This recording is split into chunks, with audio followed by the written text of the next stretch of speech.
오늘 저녁 놓치면 안 될 뉴스 한판 브리핑. 한판 브리핑, 오늘은 김수민 시사평론가 나오셨습니다. 어서 오십시오. 네, 안녕하세요. 자, 첫 소식, 수도권 거리두기 4단계 2주 연장. 결국 예상대로 연장이 됐네요. 네, 오늘 중앙재난안전대책본부가 발표를 했는데 중대본의 인식은 현재 수도권 확산세는 정체가 되었다. 다만 아직 뚜렷하게 감소를 하는 추세는 보이지 않았기 때문에 2주를 더 확인을 해보고 만약에 감소가 확인이 되지 않으면 위험시설에 집합금지 조치를 적용하는 것을 고려하겠다, 이런 방침이었습니다. 예. 그리고 몇 가지 달라지는 조치가 있는데요. 추가적으로 강화되는 것과 완화되는 게 있는데 강화되는 조치부터 살펴보면 대형 유통 매장의 QR코드나 출입 명부 관리를 의무화한다. 그리고 전시회 박람회 방문객은 사전 예약자로 한정한다는 것이 있고요. 풋살이나 야구 같은 스포츠 경기에서도 최소 인원이 필요한 스포츠로 분류를 해서 이것을 이제 이런 행사라든지 또 그 숙박 동반을 하는 행사, 이런 것들은 금지한다라는 예. 게 추가로 들어갔습니다. 그리고 완화 조치는 결혼식, 장례식, 이것이 지금까지는 친족만 포함을 해가지고 49인 이하라는 기준이었거든요. 근데 친족 여부 무관하게 49인 이하로 좀 더 풀어주는 조치가 26일부터 적용이 될 예정입니다. 친족이 그 정도 안 되시는 분도 있으니까. 그렇습니다. 예, 예. 친족만 가지고 49인 모이기 힘들지 않나? 예. 네, 그런 계속 것들을 전해주시죠. 감안을 한 그렇습니다. 조치가 되겠고요. 예. 그리고 비수도권 확진자 증가 대책, 이것도 관심을 모았는데요. 일괄 거리두기 3단계를 적용하는 방안을 논의하고 있다. 이러면 오는 일요일에 발표를 할 예정이다라고 밝혔습니다. 그리고 한편으로 민주노총 집회가 또다시 쟁점이 되고 있는데요. 거리두기 3단계 중인 강원도 원주시에서 건강보험공단 비정규직의 정규직 전환 촉구 집회, 민주노총이 계획을 했는데 99명씩 8곳에서 하려던 집회가 사실상 불허가 됐습니다. 그래서 현재 조합원들이 차벽으로 집회 예정 장소가 둘러쳐져 있어서 언덕으로 넘어가는 그런 모습이 또 공개가 되기도 했습니다. 예. 자, 여기서 잠깐 이제 수도권 거리두기 4단계 연장에 대한 전문가의 생각도 잠시 듣고 이야기하겠습니다. 가천대 길병원 감염내과의 엄중식 교수 연결됐습니다. 교수님 안녕하세요. 네, 안녕하십니까. 예, 4단계 거리두기 조치 시행된 지 2주가 됐습니다. 그런데 지금 이제 확진자 상황을 봐도 그렇고 뭐랄까요, 좀 효과가 없는 게 아니냐, 이렇게 느끼시는 국민도 많으실 것 같아요.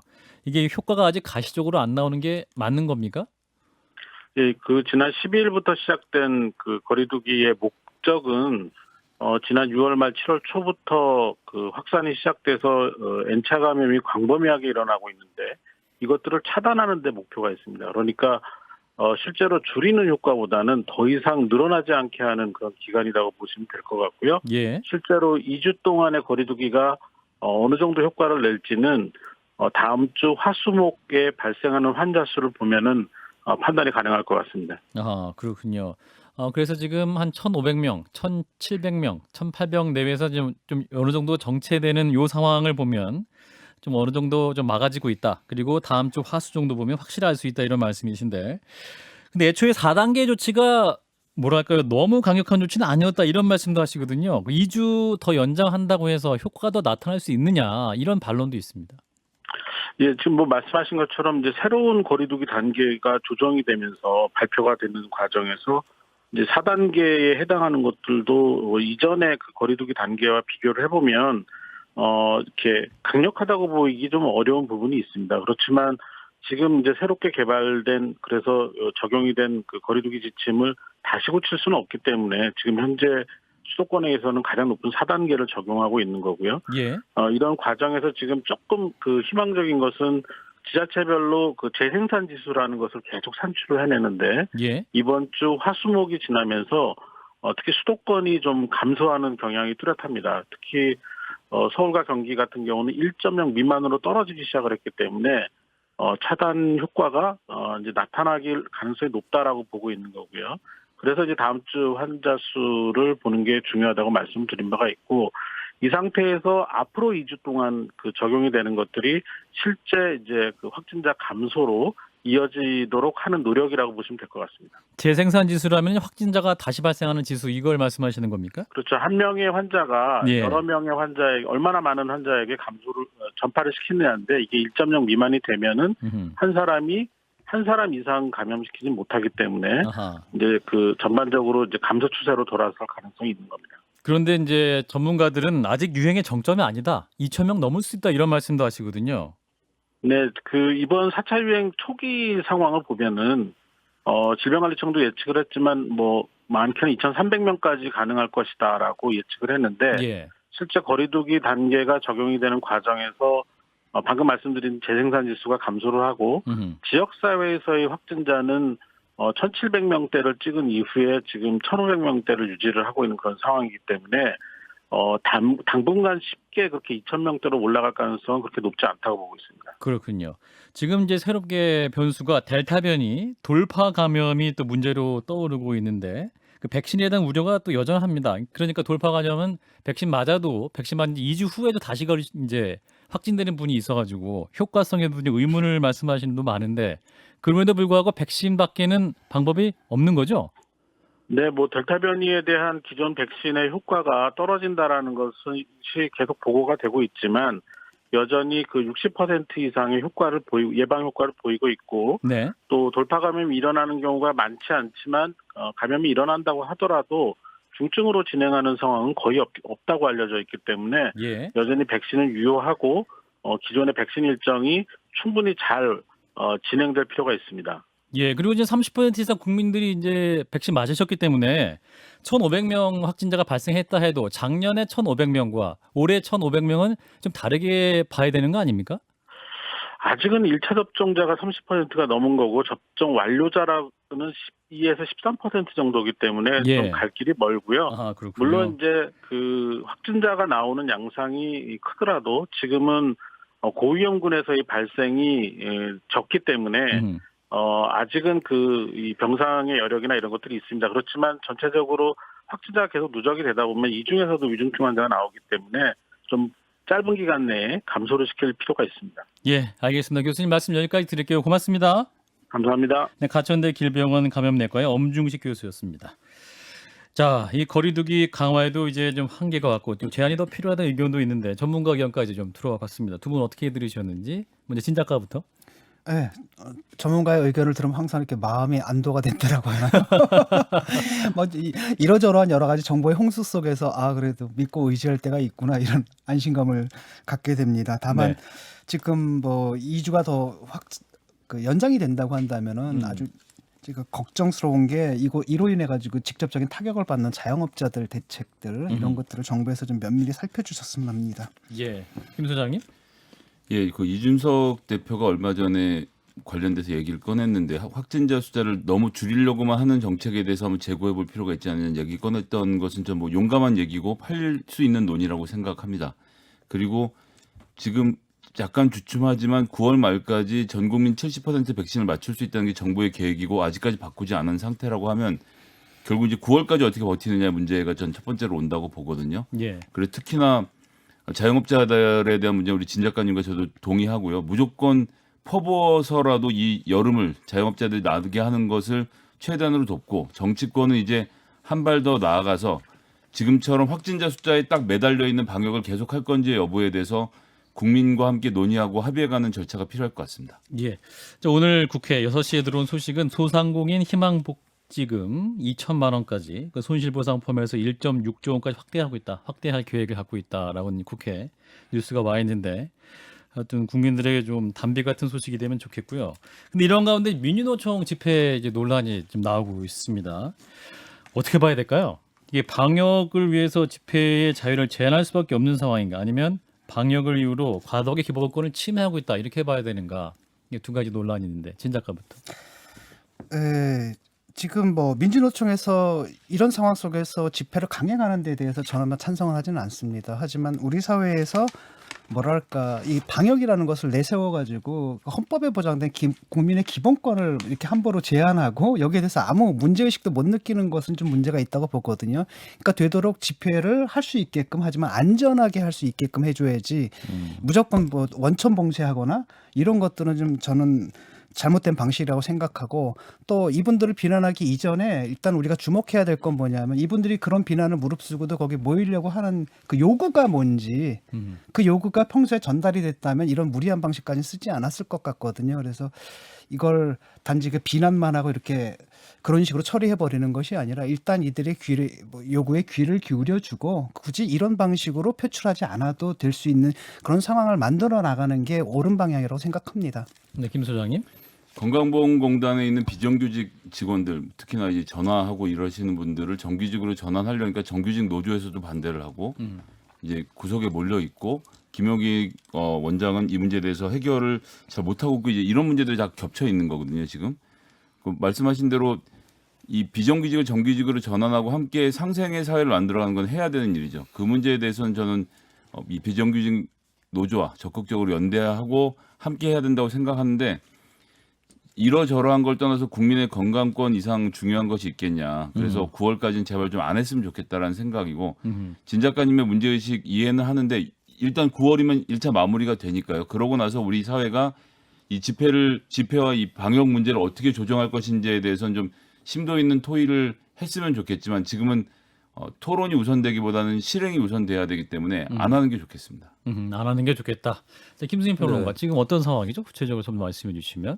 네, 지금 민주노총 측에서는 자신들은 방역 수칙을 지키면서 그리고 99명 이렇게 끊어가지고 집회를 하겠다라고 하는 입장인데 이게 이제 방역 당국이라든지 공권력 입장에서 봤을 때는 그게 이제 변칙적으로 수백 명, 수천 명이 그렇게 끊어서 뭐 사실상 한 장소에 모이는 거 아니냐 이런 문제의식을 좀 갖고 있는 것 같아요. 그래서 일단은 이것을 차단을 하기로 했는데 민주노총 측에서는 또 다른 방법으로 아까 말씀드렸지만 언덕을 넘어가는 방식으로 그렇게 해서 집회를 강행하려고 하는 그런 상황입니다. 예. 독일 같은 경우에는 이제 법원에서 허용을 했거든요. 집회를 이제 허용을 하고 다만 그 수칙들을 반드시 집회 참가자들이 지켜야 할 수칙들을 정해줬고 그런데 당연히 이제 안 지켜지죠. 그러면 경찰이 경고를 하고 그 다음에 3번 경고를 해서 안 들으면 그때 이제 해산에 딱 들어가는 이런 절차가 있거든요. 그렇기 때문에 그 집회의 자유라는 헌법적 권리 자체를 갖다가 국가에서 원천 봉쇄하지는 않아요. 그래서 우리 같은 경우에 이걸 너무 쉽게 생각하는 게 아닌가 그런 부분에 대해서 좀 그 부분을 좀 한번 생각해 볼 필요가 있는 것 같습니다. 예, 전 세계적인 팬데믹 상황 그럼에도 불구하고 또 지켜져야 하는 기본권 문제 좀 어려운 문제인 것 같네요.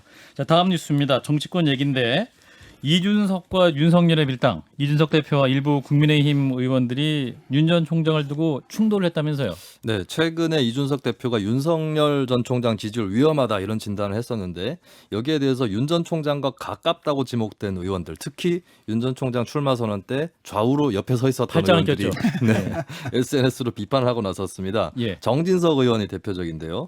윤석열이 있어서 국민의힘이 그나마 미래가 있고 현재 대선 주자들로 무슨 흥행이 되겠다고 8월 경선 버스를 반복해서 말하는가라고 비판을 했는데 여기에 대해서 이준석 대표는 서울시장 선거에서도 기호 2번으로 나가면 진다는 허무맹랑한 이야기에 당내 의원 다수는 부안해동했지만 낚이지 않았던 국민들이 주역이다라고 맞받았고요. 여기에 대해서 또 권성동 의원 그 오른쪽에 출마 선언할 때 오른쪽에서 있었던 권성동 의원은 윤석열 지지율 위험하다고 평하는 것은 당대표가 할 말은 아니다라고 비판을 했습니다. 그리고 이제 한편으로 국민의힘과 국민의당의 합당 작업 난항 중에 있는 것도 눈여겨볼 포인트인데요. 국민의당 측에서 당명 변경이라든지 대선 주자 선출 별도 플랫폼 요구 뭐 이런 것들을 하고 있는데 국민의힘은 다 들어주기는 어렵다는 반응이라서 현재 난항이 부닥치고 있습니다.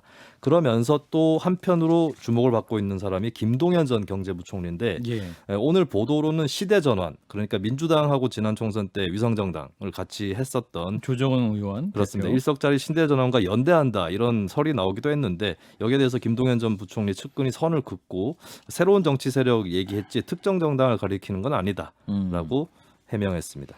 자, 이준석 대표의 이제 행위 어떤 결론을 나올까요? 이제 지금 누굽니까? 권성동 의원 그리고 정진석 의원이 우려하는 것처럼 윤석열 전 총장을 배제하고 당을 분열시키는 결과가 나올 것인가? 아니면 결과적으로 윤석열 전 총장을 탑승하는 결과가 나올 것인가? 이 부분인데 진 작가님부터.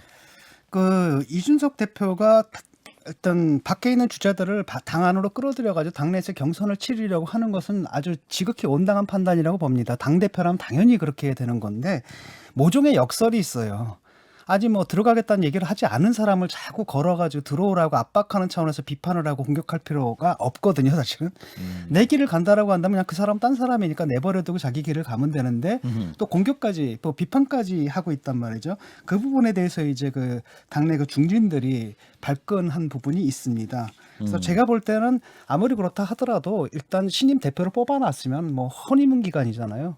그래서 이런 식으로 공개적으로 충돌하는 것보다는 이런 조언 같은 경우는 사적으로 좀 하거나 아니면 비공식적으로 하고 그러면서 일단 대표 중심으로 뭉치는 그런 모습을 보이는 게 온당하지 않나 이렇게 생각합니다. 권성동 의원이나 정진석 의원의 태도는 옳지 않다. 예, 좀 모습이 안 좋아 보이잖아요. 이렇게 좀 나이 드신 분들이 젊은 대표라고 막 함부로 하는 듯한 느낌도 좀 들고. 김 소장님은 네, 뭐 거기에 눌릴 이준석 대표가 아니니까 뭐 각자 하고 싶은 얘기를 하는 것은 무리가 없겠다 싶고요. 예. 윤석열 후보가 밖에 있으면 그 당을 갖고 있는 이준석 대표 입장에서 흔들어서 지지율을 빠뜨리고 싶겠죠. 지지율이 빠지다 보면 결국 들어오지 않겠냐. 당의 힘을 보여주고 싶은 입장일 수도 있고요. 뭐 제가 또 정당 생활을 하는 당 정치인이라서 그런지는 모르겠지만 기본적으로는 당이라는 조직을 통해서 정강 정책으로 내가 어떤 당이라는 걸 보여주고 정치를 하는 게 맞다고 생각을 합니다. 김동연 부총리의 경우도 제가 아직 책을 보지는 않았습니다만 지금까지 이분이 하셨던 말씀에는 깊이 공감하는 바가 많이 있거든요. 그렇다라고 하면 2년 전에 공직에 물러나고 나서 뭐 어느 정도 조금 기간이 지난 다음에 그때도 양강 구도가 곡착화돼 있었고 한국 정치 엉망이긴 지금과 마찬가지거든요. 네. 나는 이렇게는 안 되겠다. 제3세력을 만들겠다라고 그때 정치를 시작하셔서 지금 대선에서 세를 모으고 계셨다면 제가 이번에 대한 인정을 해드릴 생각이 있지만 내가 30년 공직한 사람인데 이렇게 하고 8개월 전에 불쑥 나타나서 내가 대권 주자도 될 수 있다라고 생각하시는 것은 사실은 글쎄 정당 정치하는 사람들 입장에서 보기엔 조금 무리가 있지 않나 싶어서요. 2024년 총선에서 제3지대에서 좀 유의미한 세력을 만드시는 것에 대해서는 바깥에서 응원해드리겠습니다.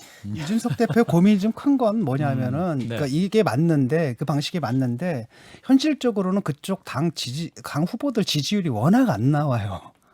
이게 이제 당내 주자들이 그렇죠. 당내 주자들이 웬만큼 지지율이 나와버리면 되는데 이번에 최재형이 딱 들어가니까 물론 근소한 차이긴 하지만 출마 선언도 하기 전에 나머지 주자들을 제쳐버렸거든요. 이런 상황이기 때문에 지금 아마 고민이 굉장히 큰 걸로 알고 있습니다. 예, 근데 윤 전 총장이 이런 발언을 했어요. 정치는 여의도 정치만 정치냐. 여의도 밖에서 정치를 할 수 있다라는 또 얘기를 했는데 하시면 되죠.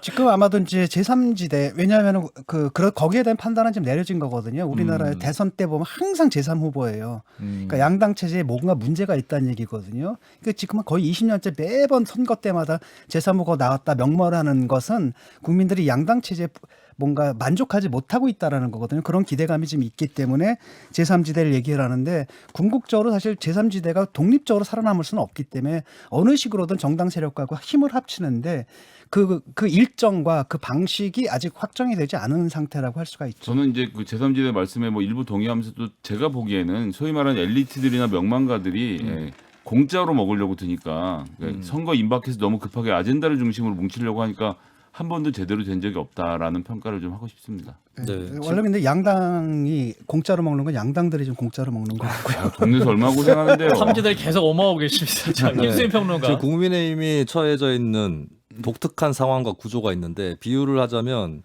야권이라는 집터는 넓어요. 근데 국민의힘이라는 집은 어수선합니다. 이런 상황이 되다 보니까 그럼 이제 국민의힘 내부에서 저기 밖에 서 있는 윤 전 총장을 보고 저 사람은 우리 집에도 안 들어왔는데 무슨 우리 식구냐. 왜 저기 도와줄 생각하냐. 이 얘기 나오는 거고 다른 편에서는 아니 저기 우리 마당에 들어와 있는 거다. 이렇게 서로 되어 있는 거죠. 다르게 보고 있죠. 예, 그러니까 윤 전 총장이 서 있는 위치를 서로 다르게 보고 있고 이 인식 자체가 통일이 안 되기 때문에 당분간 이 당 내에 분란은 불가피하지 않을까 그렇게 전망이 됩니다. 거기다 또 그 당의 후보들은 또 이해관계가 다르잖아요. 이게 이해관계도 다르고 네. 또 윤 전 총장은 또 여의도 정치에 대한 뭐랄까 주저함도 있는 근데 곳이고. 그건 별로 안 좋은 것 같아요. 여의도 정치가 아무리 이제 문제가 많다 하더라도 네. 기본적으로 그 민주주의는 정당 정치거든요. 그래요.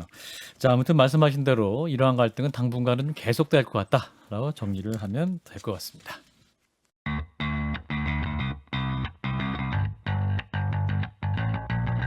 색다른 관점과 뜨거운 토론. CBS 한판 승부. 예, 자 오늘 7월 23일 정의당 노회찬 전 의원의 기일입니다. 노회찬 의원 3주기. 정치권에서 추모 소식이 있었네요. 네, 일단 추모 행사는 정의당과 노회찬 재단이 지난 7월 17일에 마성 모란공원에서 이미 가졌습니다. 2007년 7월 17일 재헌절에 당시 민주노동당 대선 후보 경선에 나섰던 노회찬 의원이 제7공화국 건설을 발표를 했기 때문에 그것을 기리는 별도의 날짜를 잡아서 행사를 했고요. 오늘은 주로 추모 메시지들이 줄을 이었는데 류호정 정의당 의원은 진보는 시냇물처럼 흐릅니다. 세상은 느리지만 결국 진보합니다. 라는 메시지를 올렸고 심상정 의원은 2011년 한진중공업 정리해고 철회 공동 단식 농성 그 당시 사진을 올리면서 3년상을 마치면 탈상이라고 하지만 저는 그러지 못할 것 같다. 라고 소감을 올렸습니다. 그런 한편으로 민환기 감독이 연출한 장편 다큐멘터리 노회찬 6411 전국 순회 상영을 하고 있고요. 정식 개봉은 오는 9월부터인데 그 전에 몇몇 지역에서 시범적으로 상영을 하고 있습니다. 그러니까 6411번 버스 이야기를 그렇습니다. 담은 그 영화. 자, 노회찬 의원 3주기입니다. 그래서 여러 가지 또 이제 노 전 그 의원에 대해서 할 말이 좀 많이 있을 것 같은데 어떤 정치인이었고 또 한국 정치에 남긴 메시지는 무엇이었는가 좀 잠깐 얘기하면 좋겠습니다. 우리 진종관 작가님은 같이 그 팟캐스트도 하셨잖아요. 노유진. 그렇죠. 저는 뭐 민주노동당 초기부터 같이 활동을 좀 했었고 예. 제가 뭐 여야 통틀어 가지고 아니면 한국 사회 전체를 통틀어 가지고 신뢰하는 거의 유일한 그런 정치인이었는데 아주 비극적인 삶을 마쳤죠. 이분이 이제 특징이 뭐냐면 굉장히 뭐랄까 많이 아시잖아요. 공부도 많이 하셨고 그렇죠. 그다음에 사안에 대한 모든 분명한 견해들을 갖고 있고 그 견해가 굉장히 진보적이고 그런데 동시에 뭘 갖고 있냐면 민중의 언어로 말할 줄 알아요. 그래요. 그래서 아주 복잡한 사안을 아주 적절한 비유로 때리고 예를 들어서 불판을 가른다라든지 그런 요약의 능력이 굉장히 뛰어나서 인텔리가 아니라 그냥 방금 뭐 용접하고 나온 사람의 그 언어를 구사할 줄 알거든요. 근데 이런 정치인이 참 많지가 않은 것 같아요. 근데 그런 네. 정치인을 우리가 잃었다는 건 정말 한국 정치의 큰 손실이죠. 그래요. 방송에서 참 많이 출연을 하셔가지고 인터뷰 자체가 많이 화제가 됐었고 말씀하신 대로 대중들이 쉽게 반응할 수 있는 언어로 말씀을 했던 그런 정치인이었습니다. 김 소장님도. 저는 뭐 개인적으로 존경했던 분이고 그분 책 내시면 잘 사서 보기도 하고 뭐 학벌을 따질 건 아니지만 저한테 우연히도 고등학교 대학교 선배시더라고요. 예, 실제로 예. 뵌 적은 없는데 그러면서 이제 평소에 이분이 이슈를 정리하시는 얘기를 제가 어디서 인터뷰에서 본 적이 있는데 100가지가 넘는 사회 이슈를 전부 다 에버노트라는 앱을 통해서 이슈별로 정리를 해놓고 매번 새로운 내용이 들어갈 때마다 거기다 더해서 그 내용들을 정리하고 그거를 공부를 했기 때문에 쉬운 말로 나왔던 거거든요. 그렇죠. 그분의 그런 노력들, 그런 태도를 저도 따라 배우려고 노력을 많이 하는데 너무 진짜 뭐 아쉬워서 드릴 말씀이 참 없습니다. 예. 그래요. 그렇게 공부를 많이 해야지 또 쉬운 언어로 표현이 되는 것인데 김수민 평론가와도 좀 인연이 있으시죠? 전 오래전의 일인데 제가 학생 시절에 네네. 정치 활동을 좀 했었을 때에 이제 그분 경선 캠프에서 일을 잠깐 뭐 한 2달 정도 했던 적이 있었습니다. 근데 저는 이제 노회찬 전 의원 정치 인생에서 주목할 만한 부분은 보통 스타 정치인들은 두 부류예요. 첫 번째는 국회의원이 되고 나서 스타가 되거나 두 번째는 스타가 된 채로 정치를 하거나 이 두 부류가 많았는데 노회찬 전 의원과 흥미롭게도 국민의힘 현 이준석 대표의 공통점이 있습니다. 원외 인사인 상태에서 스타 정치인이 됐다라고 하는 점이 있거든요. 그래서 노회찬 전 의원의 정치 인생을 돌아볼 때 원외 인사이기 때문에 국회에 함몰되지 않는 그 정당이라는 진정한 존재의 의미가 무엇인가 이 점에 좀 방점을 찍고 그분의 정치 인생을 돌아보면은 여러 가지 또 교훈을 얻을 수 있다 이 말씀을 좀 드리고 싶습니다. 그래요. 좋은 말씀이네요.